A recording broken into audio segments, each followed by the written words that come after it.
Hello everyone, welcome back to the channel Sumod science. और जैसे कि हमारी पूरी की पूरी सीरीज़ चल रही है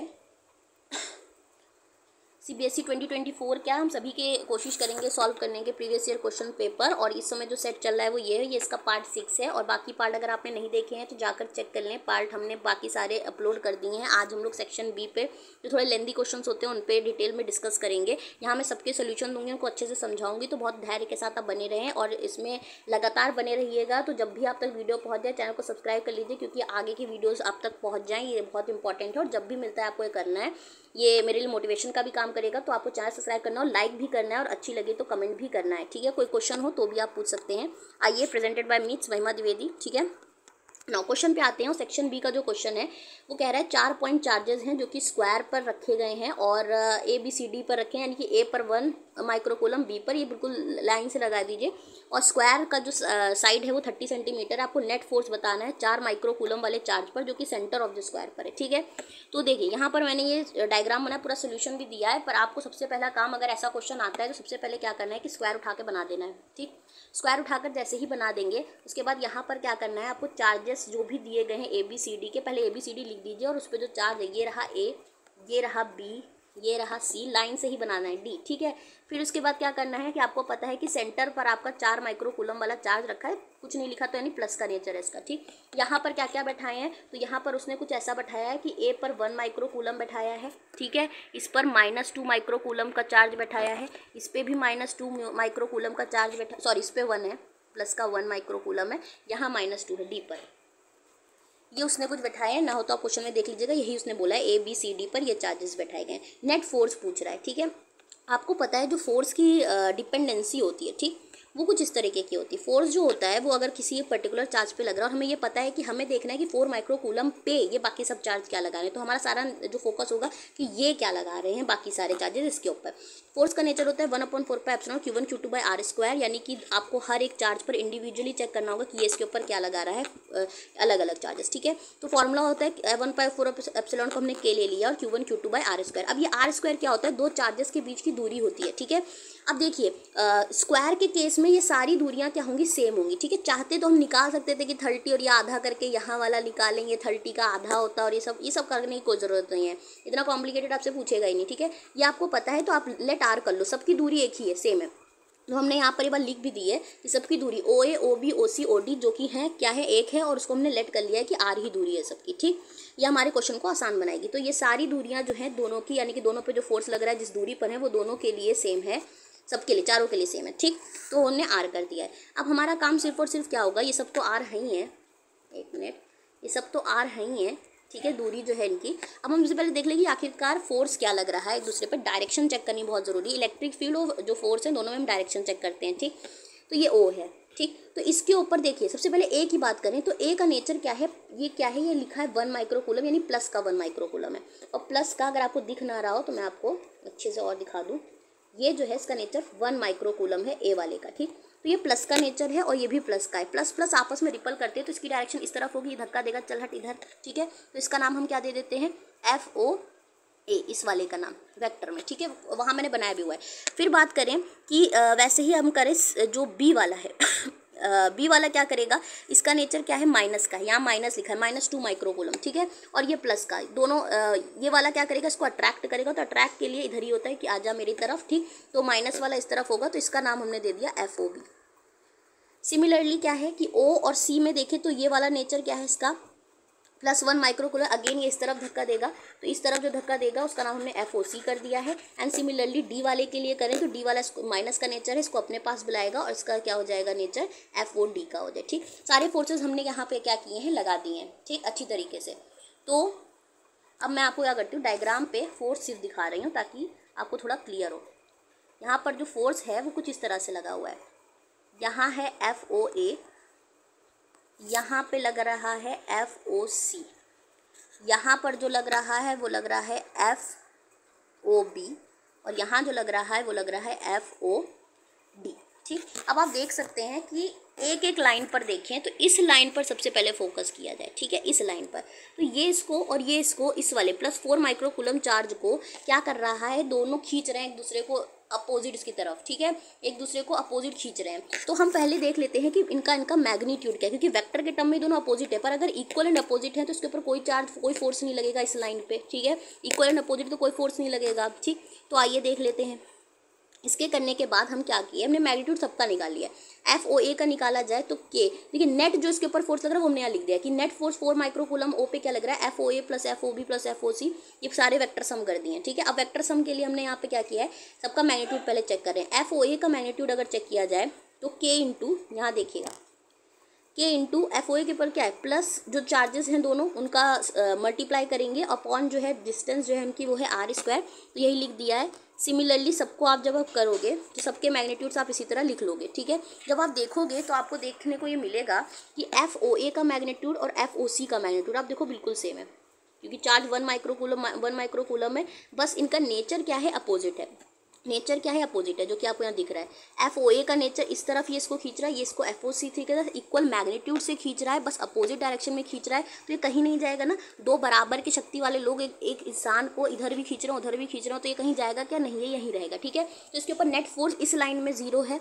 सिमिलरली आप देखो तो FOB और FOD का भी मैग्नीट्यूड क्या है, सेम है, तो ये भी क्या हो जाएगा, इसके ऊपर भी क्या होगा, ये इस तरफ खींच रहा है, ये इस तरफ खींच रहा है, और ये भी कहीं नहीं जाएगा। तो हम यहाँ पर क्या लिख देंगे, यहाँ देखिएगा, हम यहाँ क्या लिख देंगे कि FOA जो है वो क्या है, बराबर है पर अपोजिट है नेचर में वेक्टर FOC के, माइनस साइन यही दिखा रहा है, और FOB जो है वो बराबर है FOD के, माइनस साइन लगा के, ठीक है। वैसे तो हमें पता ही चल गया कि नेट फोर्स 0 है, पर लिख कर तो बताना पड़ेगा ना एग्जामिनर को कि नंबर चाहिए भैया हमको, है। तो FOA की जगह पर हम क्या लिख सकते हैं, माइनस FOC, और इसी इक्वेशन पे हम लिख रहे हैं, ठीक है, इसी इक्वेशन पर FOB की जगह पर जो हमने बात कही है कि FOD, तो वो यहाँ माइनस FOD कर दिया, बाकी वही चल रहा है, FOC और FOD हमने लिख दिए हैं, तो FOC प्लस FOD। अब देखिए minus FOC plus FOC cut गए, माइनस FOD ये कट गए, तो F नेट जो है इसके ऊपर जो फोर्स लग रहा है वो 0 लगता है, तो ये हम आंसर लिखाएंगे। उम्मीद है आपको क्वेश्चन समझ में आएगा, नहीं है तो दोबारा रिपीट करके सुन लीजिएगा, आपको समझ में आ जाएगा, मैंने अच्छे से कोशिश की आपको समझाने की। अब आते हैं नेक्स्ट क्वेश्चन पे, ठीक है। नेक्स्ट क्वेश्चन की बात करें तो ये कह रहा है 3 पॉइंट चार्जेस हैं 1 पिको कूलम के हैं, ईच आर पिको का मतलब 10⁻12 है, जैसे कि वहाँ 10⁻6 था, ठीक है। अब इनको वर्टिसेस ऑफ दी, वर्टिसेस भी वही हैं जो वर्टिसेस पे रखा हुआ है इक्विलेटरल ट्रायंगल के, और साइड इनका 10 सेंटीमीटर है। नेट इलेक्ट्रिक फील्ड बतानी है सेंट्रॉइड ऑफ द ट्रायंगल पे, ठीक है। अब आप सबको अगर अच्छे से पता हो तो अब आपको पता हो तो ट्रायंगल की अगर इक्विलेटरल ट्रायंगल की बात करें तो इसका सेंट्रॉइड यही होता है, अगर ऐसे आप मिला दें तो ये सेंट्रॉइड होता है, ठीक है, एक ट्रायंगल का, इक्विलेटरल ट्रायंगल का। अच्छा आपको मैं एक बात बता दूं, अगर चार्जेस जो आप NCERT की बुक उठाओगे तो आपको एक चीज़ देखने को मिल जाएगी, अगर चार्जेस तीनों के सेम हैं, मैं आपको ही बता देती हूँ, चार्जेस तीनों के सेम हैं, अगर 1 पिकोफेरेड 1 पिकोफेरेड, जैसे किसने लिखा है कि हर वर्टिसेस पे 1 पिकोफेरेड बैठाया हुआ है क्वेश्चन के अंदर, ठीक है। तो आप हमेशा ये ध्यान रखना कि सेंट्रॉइड पर जो भी चार्ज है वो क्या, मैं इलेक्ट्रिक फील्ड पूछे तो नेट इलेक्ट्रिक फील्ड ऑलवेज 0 होती है, ऑलवेज 0 होती है, ठीक है, चाहे वो कुछ भी हो, सेंट्रॉइड पर पूछा और सेम चार्जेस हो, लेकिन फिर भी आपको करके भी दिखाना पड़ेगा, ठीक है। अगर मान लीजिए क्वेश्चन आपके MCQ में आ जाता है तो बस आप ये देखना कि इक्विलेटरल ट्रायंगल है, और दूसरी बात क्या लिखना है, चार्जेस क्या सारे सेम है, तो आपका आंसर क्या हो जाएगा कि आंसर जो है वो सेंट्रॉइड पर 0 है, पक्का नेट इलेक्ट्रिक फील्ड। लेकिन चलिए हमको करके भी दिखाना होगा, ठीक है, ताकि आपको प्रमाण दे पाएँ हम। 3 पॉइंट चार्जेस हैं, सब पे देखो इतना है, और साइड उसकी 10 सेंटीमीटर है। अगेन यहाँ पर हमारे 10 सेंटीमीटर से हमें कोई खास मतलब नहीं है, पर फिर भी चलिए 10 सेंटीमीटर यहाँ लिख दे रहे हैं, 10 सेंटीमीटर है। अब देखिए यहाँ पर 10 सेंटीमीटर इसलिए दिया जाता है कि मान लीजिए आपको मैग्नीट्यूड के टर्म्स में आप कोई टीचर दिखाना चाहे तो आपको दिखा दे, क्योंकि इसका आधा करेंगे, यहाँ वैल्यू निकलें, पाइथागोरस थ्योरम लगाएं, कुछ नहीं लगाने की जरूरत है, ठीक है।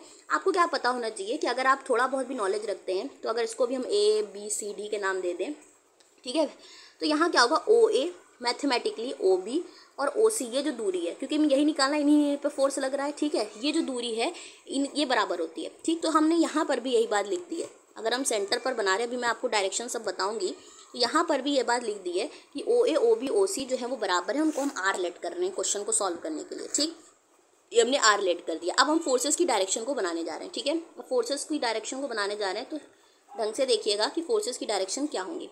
तो फोर्स की डायरेक्शन के लिए हम यहाँ पर आ जाते हैं और आपको साफ साफ दिखाते हैं फोर्स की डायरेक्शन कैसी होगी, ठीक है, थोड़ा एडजस्ट कर लीजिएगा, कैलकुलेटर नहीं लग रहा है, ठीक, पर मेरे पास इतना अच्छा भी नहीं है, कोशिश कर रही हूँ मैं आपको समझाने की बढ़िया से, यहाँ पर मैं ऐसे दिखा रही हूँ कि जितना हमें ज़रूरत है सिर्फ हम वही वही ले रहे हैं। अब देखिए ये जो 1 पिकोफैरेड है सब एक ही है तो आपको पता है। अब डायरेक्शन देखिए, ये 1 पिकोफैरेड का है और यहाँ पर अगर कुछ नहीं दिया है, वैसे इसने कुछ दिया भी नहीं, सेंटर पर कुछ इलेक्ट्रिक फील्ड में आप ये मानोगे कि यहाँ पॉजिटिव होता, यहाँ पॉजिटिव जैसे नेचर के लिए आप बात करोगे और साइन को तब डिस्कस करोगे, ठीक है। तो यहाँ पर अगर एक पॉजिटिव होता और ये प्लस का 1 पिकोफैरेड है ना, तो प्लस वाला क्या करता, प्लस वाले को रिपल करता, तो ये इस जगह पर डायरेक्शन इलेक्ट्रिक फील्ड की बिल्कुल फोर्स की तरह होती है। तो आप यहाँ लिख देते ई, और इसको अगर ओ मान रहे हैं तो हम लिख देते ओ बी, ठीक। वैसे यहाँ पर भी क्या है, प्लस का है तो ये इसको इस तरफ धक्का देता, बिल्कुल स्ट्रेट लेगा, ठीक है, ई ओ सी। वैसे ही ये ए वाला इसको इस तरफ धक्का देगा और इसकी डायरेक्शन हो जाएगी ई ओ ए, ठीक। अब यहाँ पर देखिए, यहाँ ऐसा नहीं हो सकता कि एक ही लाइन पर आप बात करें, यहाँ पे क्या है कि ये ई ओ बी सबको एक्स या वाई एक्सिस पर ले आते हैं। ई ओ बी और ई ओ सी जो है ये अपना रिजल्टेंट जो है वो इलेक्ट्रिक फील्ड इस डायरेक्शन इस वाई एक्सिस पर देंगे, जिसका नाम हम दे रहे हैं ई बी सी, यानी कि ये नेट फोर्स यहाँ लगाएंगे और इस तरफ तो जो लग रहा है वो ई ओ ए लगी रहा है वेक्टर का, ऐसा वेक्टर में है, मैं लिख नहीं रही हूँ, आप समझ जाना, ठीक है।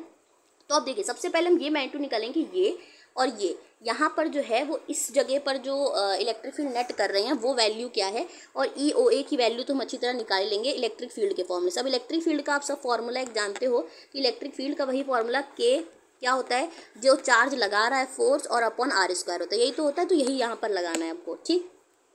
अब आ जाओ, यहाँ लिख दिया है हमने और इन सबको आर आर रेट कर ही चुके हैं। तो अब देखिए ई बी सी जो इसके ऊपर लगा रहा है, ई बी सी जो है नेट जो हम निकालने वाले ई बी सी की वैल्यू भी vector E O C plus vector E O B का सम रिजल्टेंट लेंगे, वही तो होगी, है ना।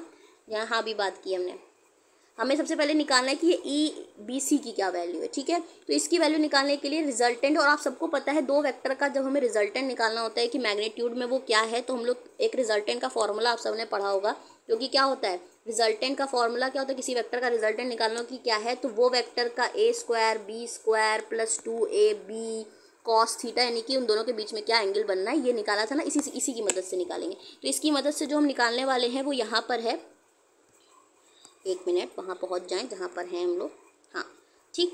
तो हमने यही किया है, ई बी सी को क्या किया है, ई ओ बी का वेक्टर का स्क्वायर, ई ओ सी का मैग्नीट्यूड का स्क्वायर और 2 ई ओ बी ई ओ सी कॉस 120। अब ई ओ बी की वैल्यू क्या है, अच्छा देखी जाए तो के और 1 पिकोफैरेड है, तो 1 पिको जो इसकी वैल्यू है क्यू 10 टू द पावर करना अपॉन आर स्क्वायर, और ई ओ सी की वैल्यू जो है के 1 पी आर स्क्वायर है। देखिए दोनों के मैग्नीट्यूड बिल्कुल सेम है, ठीक है, क्योंकि 1 पिको लगी रहा है, तो हम इसको ई लेट कर लें ताकि हमारी कैलकुलेशन आसान लगे यहाँ पर। तो ई बी सी का जो नेट हो जाएगा वो हो जाएगा E square plus E square, अच्छा हाँ कॉस 120, ये दोनों के बीच में एंगल, क्योंकि ये इक्विलेटरल है तो एंगल जो है वो इनका 120 बनता है, ठीक है। एंगल जो है इन दोनों के बीच का वो 120 है, तो दोनों के बीच का 120 है, तो कॉस 120 लिख दिया यहाँ पे, ठीक। तो यहाँ पर इसीलिए कॉस 120 है दोनों के बीच का एंगल। अब देखो E square plus 2 E square हो जाएगा, क्योंकि ई ओ बी ई ओ सी ई रिलेट किए हुए हैं हमने, और कॉस 120 की जो वैल्यू है वो क्या होती है, माइनस हाफ होती है, ठीक है। ये 2 से 2 कट जाएगा और ये दे देगा माइनस ई स्क्वायर, तो ई बी सी की वैल्यू जो है under root E square plus minus E square हो जाएगी, एक ई स्क्वायर कट जाएगा और आपके पास अंडर रूट ई स्क्वायर की वैल्यू ई हो जाती है, यानी कि ई बी सी जो है वो ई दे रहा है, ई बी सी क्या दे रहा है आपको, ई दे रहा है, ठीक है। तो यहाँ पर देखिए ई बी सी आपको क्या दे रहा है, वो ई ही दे रहा है, जिसका मैग्नीट्यूड हम लोगों ने क्या निकाला था, जिसका मैग्नीट्यूड अगर हम आपको बताएं तो हम लोगों ने क्या निकाला था, ई इक्वल टू, हालांकि वहीं से दिखा देंगे, ई इक्वल टू हमने यही निकाला था कि के 1 पिकोफैरेड अपॉन आर स्क्वायर, तो ये वैल्यू दे रहा है। अब हम लोग क्या देखने वाले हैं कि ये ई ओ ए का मैग्नीट्यूड क्या निकल के आएगा, ठीक, यानी कि जो इस डायरेक्शन में ई ओ ए लग रहा है वो क्या लग रहा है, ठीक है। तो उसका फॉर्मूला क्या होगा, यहाँ आइए, तो ई ओ ए जो है वो भी के 1 पिकोफैरेड लगा रहा है और आर स्क्वायर दूरी है इसकी, जो कि अनेदर ई है, ठीक है। तो अब इक्वल एंड अपोजिट है, एक ऊपर लगा रहा है एक नीचे लगा रहा है, तो ई ओ ए जो है वो बराबर ई बी सी के है, पर नेचर क्या है, अपोजिट है, यानी कि एक उसको ऊपर खींचेगा एक नीचे खींचेगा। आइए देख लेते हैं, ठीक, यहाँ पर, ठीक, ये क्या है, ये और ये मैग्नीट्यूड सेम है, बस एक दूसरे को इक्वल एंड अपोजिट खींच रहे हैं, तो हमारे पास क्या हो जाएगा, नेट फोर्स यहाँ पर भी इलेक्ट्रिक फील्ड जो है यहाँ पर भी जीरो हो जाएगी, इसको यहाँ लिख दिया गया, ये बराबर अपोजिट है, इसलिए ई नेट जो है हमारे पास जीरो हो गया है, ठीक है। उम्मीद है आपको ये चीज़ समझ में आई होगी, ठीक। सो अगर अच्छा लगा हो, नेक्स्ट क्वेश्चन हम इसके बाद करेंगे, अच्छा लगा हो तो चैनल को सब्सक्राइब करिए और thank you so much for watching it.